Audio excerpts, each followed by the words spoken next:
Dear students, आज हम BSc third year का कार्बनिक रसायन में एनएमआर स्पेक्ट्रोस्कोपी पे डिस्कस करेंगे। हमारे डिस्कशन की दिशा एग्ज़ाम में कैसे क्वेश्चन आते हैं और उनसे हम कैसे डील करें उस पर रहेगा। अब देखो, मेनली क्वेश्चन आता है एनएमआर स्पेक्ट्रा से। एनएमआर स्पेक्ट्रा में मुख्यतः चार बातें हम देखते हैं। एक तो संकेत की संख्या, नंबर ऑफ सिग्नल कितने हैं।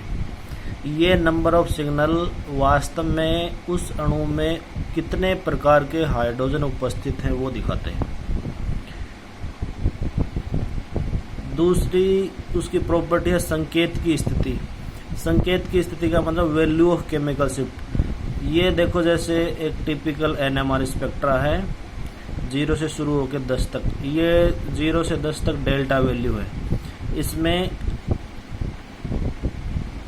हाइड्रोजन की प्रकृति के आधार पे, जैसे इसमें हमने उदाहरण में देखा है, एक तो एल्कीन का हाइड्रोजन है और एक एल्डिहाइड का हाइड्रोजन है।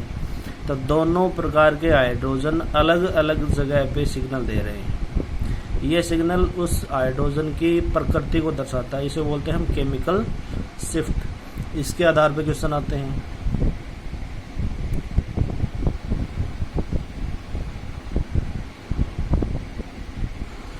तीसरी चीज है संकेत का विपाटन, स्प्लिटिंग ऑफ सिग्नल। ये दिखाता है कोई भी हाइड्रोजन, उसका निकटवर्ती वातावरण कैसा है। जैसे इसमें हमने उदाहरण लिया है एथिल ब्रोमाइड का, तो इसमें CH3CH2Br, इसमें ये A हाइड्रोजन है, A टाइप के हाइड्रोजन है। इसके पड़ोस में क्या वातावरण है, और ये B टाइप का हाइड्रोजन है, इसके पड़ोस में क्या वातावरण है, ये दिखाता है। यहाँ पे देखो, दो प्रकार का हाइड्रोजन है तो दो संकेत मिलेंगे, प्रथम सिग्नल A, दूसरा B। चूंकि विपाटन देखो N+M नियम का पालन करता है। N का मतलब है N समीपवर्ती हाइड्रोजन की संख्या। अब A के समीप में 3 हाइड्रोजन है तो इसका स्प्लिटिंग रहेगी 4 में, मतलब क्वार्टेट मिलेगा, और B का स्प्लिटिंग हो जाएगी 3 में, तो इसका मतलब इसका ट्रिपलेट मिलेगा। ये देखो, A का सिग्नल 4 भागों में, B का सिग्नल 3 भागों में बट जाता है, और इस तरीके से हमें क्वार्टेट और सिग्नल प्राप्त होते हैं। अब चौथा है संकेत का क्षेत्रफल, एरिया ऑफ सिग्नल। ये वास्तव में समतुल्य हाइड्रोजन की संख्या होती है। समतुल्य संख्या हाइड्रोजन की संख्या मतलब A और B दो हाइड्रोजन हैं, तो A कितने हैं और B कितने हैं। जैसे उपरोक्त उदाहरण में A 2 हैं और B कितने हैं, 3, तो इनका एरिया क्या हो जाएगा, 2:3। और ये कंप्यूटर से आसानी से गणना कर ली जाती है। अब देखो, संकेत पे आधारित सवाल। इसमें पहला क्वेश्चन है, देखो CH3 CH2 CH3। या एग्जाम में क्वेश्चन आता है निम्न यौगिक 1H NMR में कितने सिग्नल देंगे। तो हमें क्या देखना, जितने प्रकार के हाइड्रोजन उतने प्रकार के सिग्नल, उतने सिग्नल।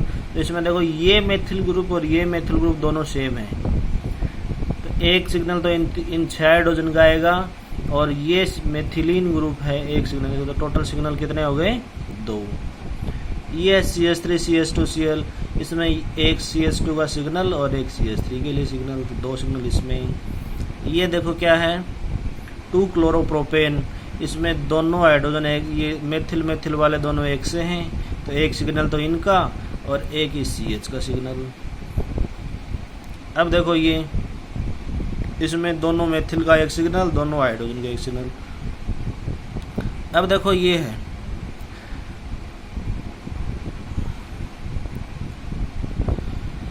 इसमें देखो, हमें एक एल्कीन दिखाई दे रही है, लेकिन यहाँ पे एक क्लोरीन एटम जुड़ा हुआ है। तो इसके कारण देखो, जो इस हाइड्रोजन पे, इस कार्बन पे जो हाइड्रोजन है वो इन दोनों से तो अलग होना है, तो एक सिग्नल तो इसके लिए। अब देखो, ये वैसे तो एक ही कार्बन पे जुड़े हुए हैं, लेकिन ये हाइड्रोजन है, ये क्लोरीन की साइड में है, और ये हाइड्रोजन क्लोरीन से ट्रांस स्थिति में है। तो इन दोनों का स्टीरियो केमिकल इन्वायरमेंट चेंज हो गया, जिसके कारण से यहाँ पे हमें कितने सिग्नल प्राप्त होंगे, 3 सिग्नल, एक इसके लिए, एक इसके लिए और एक इसके लिए। अब देखो, ये हमें दिखाई गई है टोलुइन, टोलुइन नहीं, मतलब बेंजीन रिंग है उसके पैरा स्थिति पे 2 मेथिल ग्रुप जुड़े हुए हैं, तो इन दोनों मेथिल का एक सिग्नल और इन दोनों का एक सिग्नल, तो टोटल कितने सिग्नल मिलेंगे हमें? 1 और 1 2 सिग्नल। अब देखो ये उदाहरण है साइक्लोप्रोपेन का। अब देखो साइक्लोप्रोपेन में हमें एक बात याद रखनी चाहिए, अगर कोई किरेल एटम है, अगर कोई, हालांकि ये किरेल नहीं, किरेल एटम है, तो उसमें इनेंशियोटोपिक और होमोटोपिक हाइड्रोजन हमेशा एक सिग्नल देते हैं और डाइस्टीरियोटोपिक हाइड्रोजन 2 सिग्नल देते हैं। इसमें देखें हमें इस मेथिल का एक सिग्नल हो जाएगा, इस हाइड्रोजन का एक सिग्नल। अब देखो इस हाइड्रोजन और ये हाइड्रोजन है, इनके विसिनिटी में सिर्फ मेथिल समूह है, तो ये दोनों हाइड्रोजन एक जैसे होंगे, तो इस हाइड्रोजन और इस हाइड्रोजन का एक सिग्नल और इसी प्रकार नीचे वाले दोनों हाइड्रोजन का एक सिग्नल। टोटल कितने सिग्नल आ गए? 1 2 3 और 4 सिग्नल। अब है टोलुइन। टोलुइन में देखो एक सिग्नल मेथिल का आ जाएगा। फिर देखो ये 5 हाइड्रोजन जुड़े हुए हैं, तो अगर किसी बेंजीन रिंग पे कोई एक सब्स्टिट्यूएंट जुड़ा हुआ हो तो उसके 5 हाइड्रोजन बचे हुए स्थिति में 5 हाइड्रोजन एक्सीडेंटली इक्विवेलेंस दिखाते हैं। इसका मतलब इन 5 हाइड्रोजन का एक सिग्नल आएगा, तो टोटल इसके टोलुइन के कितने सिग्नल आएंगे?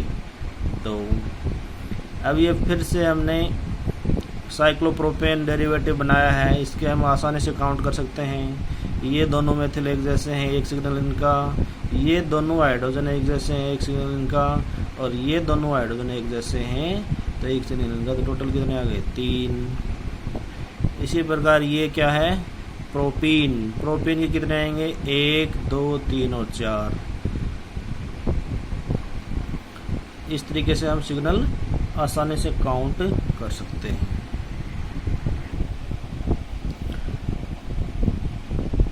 अब एनएमआर स्पेक्ट्रम की दूसरी प्रॉपर्टी, पोजीशन ऑफ सिग्नल, जिसे कि हम केमिकल शिफ्ट भी कहते हैं। तो केमिकल शिफ्ट क्या है और कैसे ज्ञात करते हैं? तो अणु में उपस्थित हाइड्रोजन के सिग्नल को संदर्भ अणु के सापेक्ष मानते हैं, और यहाँ पे अपना रेफरेंस मॉलिक्यूल है TMS, टेट्रा मेथिल साइलेन। अब ये टेट्रा मेथिल साइलेन को ही क्यों लेते हैं अपन? ये अणु अत्यधिक परिरक्षित, हाईली शिल्डेड होता है।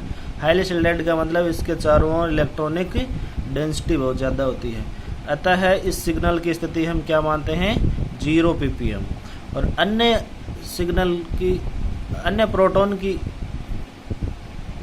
इस 0 से सापेक्षिक दूरी ही केमिकल शिफ्ट कहलाती है। जैसे देखो यहाँ से 0 से ये दूरी, ये 4 आ गया, ये 4 ppm ही क्या है? Chemical shift. और केमिकल शिफ्ट का मान हाइड्रोजन की प्रकृति पे निर्भर करता है। ये देखो एक टिपिकल एनएमआर स्पेक्ट्रम है। अब विभिन्न प्रकार के हाइड्रोजन है, उनके लिए केमिकल शिफ्ट या डेल्टा की वैल्यू क्या होती है? तो डेल्टा की वैल्यू देखो, पहले हमने लिया है प्राइमरी एल्किल, तो इसका 0 से 0.9 ppm, सेकेंडरी एल्किल 1.3 और टर्सरी एल्किल 1.5 से 2। यह देखो इन डेल्टा वैल्यू के पर हम देखें तो डेल्टा वैल्यू लगातार बढ़ती जा रही है। इसका मतलब प्राइमरी से टर्सरी तक आने में हाइड्रोजन क्या हो रहा है? डीसिल्डेड। एल्किल समूह की संख्या बढ़ने पर अति संयुग्मन हाइड्रोजन के चारों इलेक्ट्रॉन घनत्व कम होता जाता है, अतः H+ के परिरक्षण में थोड़ी कमी आती है, अतः डेल्टा का मान बढ़ता जाता है। अब दूसरा उदाहरण है ये एलाइलिक का। एलाइलिक का 1.8 होता है, और ये नेक्स्ट टू कीटो ग्रुप के अगर, तो इसका 2 से 2.3 होता है। बेंजाइलिक का 2.3 होता है, और एल्किनिल का 2.5 होता है। इसी प्रकार एल्डिहाइड का 8 से 9, एल्कोहल का 0.5 से 5, एसिड का 10 से 13, एमीन का 5 तक होता है, और इसका एमाइड का 5 से 9। अब देखो ऑक्सीजन और नाइट्रोजन से जुड़े हाइड्रोजन के डेल्टा मानों में काफ़ी बड़ी प्रास रेंज है। इसका मुख्य कारण क्या है? हाइड्रोजन, एक तो हाइड्रोजन बॉन्डिंग है और दूसरा विलायक के ऊपर निर्भर करती है। अब इससे रिलेटेड पर्सन देखो, इसका एग्जाम्पल देखो ये है, सीधे यहाँ पे आओ। हमें कोई भी क्वेश्चन आएगा, NMR, UV, IR डाटा दे दिए जाएंगे, उसके आधार पे कौन सा कार्बनिक यौगिक है उसकी पहचान करनी है। तो UV काम में आता है यौगिक में कॉन्जुगेशन उपस्थित है या नहीं, कॉन्जुगेशन की सूचना। IR काम में आता है उसमें क्रियात्मक समूह कौन सा है, और NMR काम में आता है उसका कार्बनिक स्केलेटन, हाइड्रोजन की संख्या और अन्य प्रकार की। अब देखो ये है एक कार्बनिक यौगिक जिसका अणु भार 130 है, IR और NMR में निम्न अवशोषण प्रदर्शित करता है। अब देखो इसके IR डेटा दिए गए हैं, 3082 सेमी इनवर्स, 1825 सेमी इनवर्स, 1755 और 1455। मीडियम का मतलब होता है, M का मतलब मीडियम और S का मतलब होता है शार्प। ये नेक्स्ट डेटा देखते हैं क्या है। हाइड्रोजन का ये दिया हुआ है, हाइड्रोजन की 2 पीक दी हुई है, एक तो 1.3 और 1.2, एक ट्रिपलेट है और एक क्वार्टेट है। मतलब तो IR आंकड़ों में देखो 1755 का मतलब है कहीं न कहीं इसमें कीटो ग्रुप समूह है, कीटो समूह उपस्थित है, कीटो समूह आ गया। और IR में अगर 1710 से 1755 तक अगर विभिन्न क्रियात्मक समूहों में उपस्थित CO समूह के अवशोषण, मतलब 1710 से 1755 तक क्या मिलेगा हमें, C double bond O। 1825 semi inverse हमें किसकी ओर इशारा करता है, एस्टर बॉन्ड की तरफ, मतलब C डबल बॉन्ड O। और NMR हमें ट्रिपलेट और क्वार्टेट दिखाई दिया, तो ट्रिपलेट और क्वार्टेट हमें दिखाई देने का मतलब सीधा सा है, इसमें कोई कहीं न कहीं CH2 CH3 समूह उपस्थित है, क्योंकि इसके लिए तो आ जाएगा क्वार्टेट और इसके लिए आ जाएगा ट्रिपलेट। अणु भार 130 है, अणु भार 130 है। इन आंकड़ों को समेकित करो, इन आंकड़ों को समेकित करने पे हमें देखो ये संरचना प्राप्त होगी, CH3 CH2O C double bond O CH2 CH3। एक तो ये हो सकती है जिसका अणु भार 30 हो, और एक ये हो सकती है CH3 CH2 C double bond O C double bond CH3। तो इनमें देखो इस हाइड्रोजन की क्वार्टेट, इसकी ट्रिपलेट, इसी तरह इसकी क्वार्टेट, इसकी ट्रिपलेट, ये C डबल बॉन्ड O क्या है, कीटोनिक ग्रुप, और अपने हमें 1825 दे रखा है, तो ये C डबल बॉन्ड O चाहिए, C डबल बॉन्ड O।